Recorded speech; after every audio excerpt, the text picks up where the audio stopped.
السلام عليكم. ازيكم حبايبي؟ عاملين ايه؟ يا رب تكونوا بخير. النهارده اخترت اكله جميله قوي، اكيد بنحبها. هعملها معاكم النهارده السمك المقلي بالرز الاسكندراني بالجمبري بطريقه صحيه وجميله، هتحبوها جدا جدا. يلا مع بعض نشوف المقادير. ده كيلو سمك بلطي، تقدري تعملي اي نوع سمك انت بتحبيه. بصلة متقطعة يدوي، فلفلاية حارة، ليمون حسب الكمية اللي انتي عاوزاها، جمبري، ملح، فلفل اسود، بابريكا، بهارات سمك، كمون، توم، فلفلاية حمرا بس حارة جدا لان الرز الاسكندراني طبعه بيكون سبايسي، بيكون احلى كتير. ويا ريت البصلة تتقطع بالسكينة مش في الكبة، لان في الكبة بتبقى ناعمة جدا وبتبدأ تنزل المية بتاعتها فبتاخد وقت على النار، لكن لما بتكون معمولة بالسكينة بتتحمر بسرعة. نبدأ نعمل التتبيلة بتاعت السمك. فرمنا الثوم، حطينا معلقتين كمون، معلقتين كزبرة ناشفة، معلقة شطة، معلقة بابريكا، معلقة بهارات سمك، ننزل عليها بعصير الليمون، وبنكتر شوية من عصير الليمون لان بيخلي التتبيلة طعمها حلو جدا. وبنقلب التتبيلة كلها على بعض بالشكل ده، ونكتر الليمون لان السمك وهو ني فيه بكتيريا، والليمون والكمون مضاد حيوي قوي جدا لجرثومة المعدة. عملت فتحات في كل جنب من جوانب السمك عشان يدخل في التتبيلة بالشكل ده ويبقى طعمها حلو بعد القلي. بنبدأ نحشي السمك بالتتبيلة،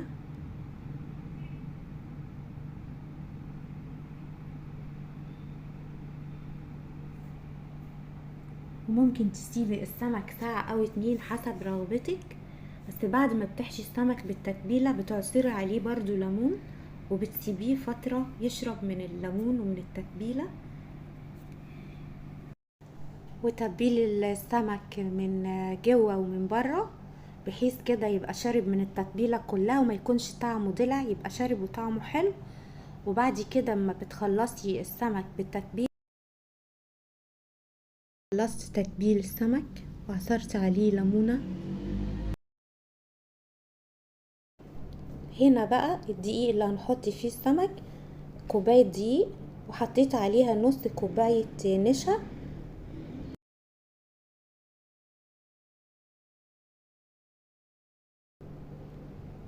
لان النشا بتخلي السمك مقرمش جدا.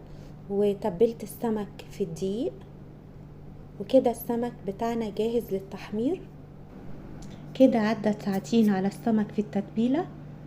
بنبدأ نحطه في الطبق السيليكون ونعمله في الاير فراير، وبالبخاخة رشات زيت بسيطة جدا جدا على السمك من فوق.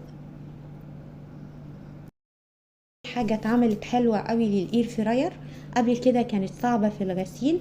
دلوقتي بنحط الطبق السيليكون ونحط فيه الاكل اللي احنا بنعمله، بنزل فيه التوابل، بنزل فيه الزيت. السيليكون ده هيساعدك كتير على نظافة الحلة، في نفس الوقت الاكل بيبقى جميل. اطباق معمولة بورق الزبدة دي تستخدميها مرة واحدة وترميها، لكن السيليكون بتستعمليها على طول وكأنها طبق عادي. انصحكم بيها لانها موفرة في نفس الوقت بتحافظ على الحلة. قطعها على درجة حرارة 200 وعلى 15 دقيقة، والوقت ده كافي جدا لتحمير السمك. ما نحاولش نكتر الوقت اكتر من 11 دقيقة او 15 دقيقة عشان السمك ما يتحرقش. وبقلبها على الوش التاني وبالبخاخة زيت بسيط جدا، وبدخلها على نفس درجات الحرارة، حلة على النار وننزل عليها بالزيت. المهم الزيت يكون سخن كويس قوي قبل ما نحط البصلة عشان البصل البصل وما تنزلش الميه بتاعتها.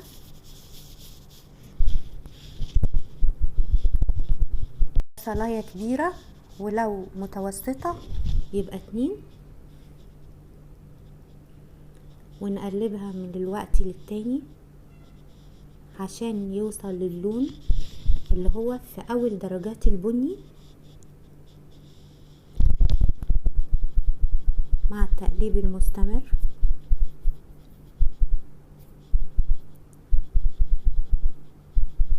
واول ما يوصل للون ده بننزل عليه بالثوم المفروم ونقلبه في البصل كويس قوي لحد ما يبقى لونه اصفر فاتح مش اصفر غامق، لان احنا لو غمقنا الثوم الزيوت العطريه اللي فيه هتروح وكده مفيش فيه فايده ولا هيدي طعم. ننزل عليه بفلفلايه خضراء وفلفلايه حمراء، بس طبعا سبايسي لان الرز الاسكندراني بطبعه عايز يكون سبايسي مش بارد. مع التقليب المستمر لحد ما المقادير كلها تمتزج ببعضها.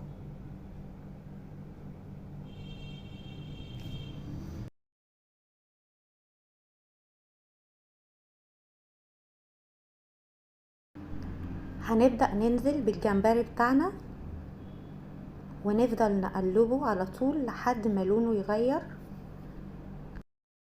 هو هيبدأ ينزل مية ولونه هيتغير مع تقليبة او 2.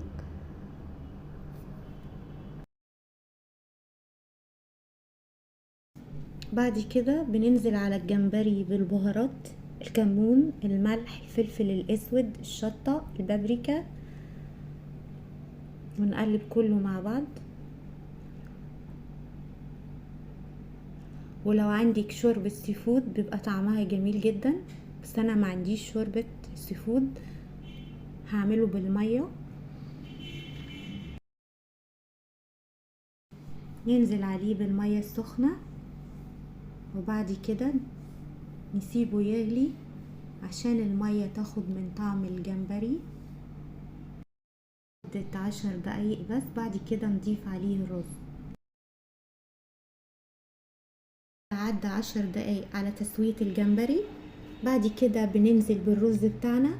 وطبعا لو بنستعمل رز مصري او البلدي بتاعنا يبقى المية قد الرز، ونسيبه على نار عالية، وبعد ما تختفي المية بنوطي عليه النار ونسيبه لحد ما يستوي.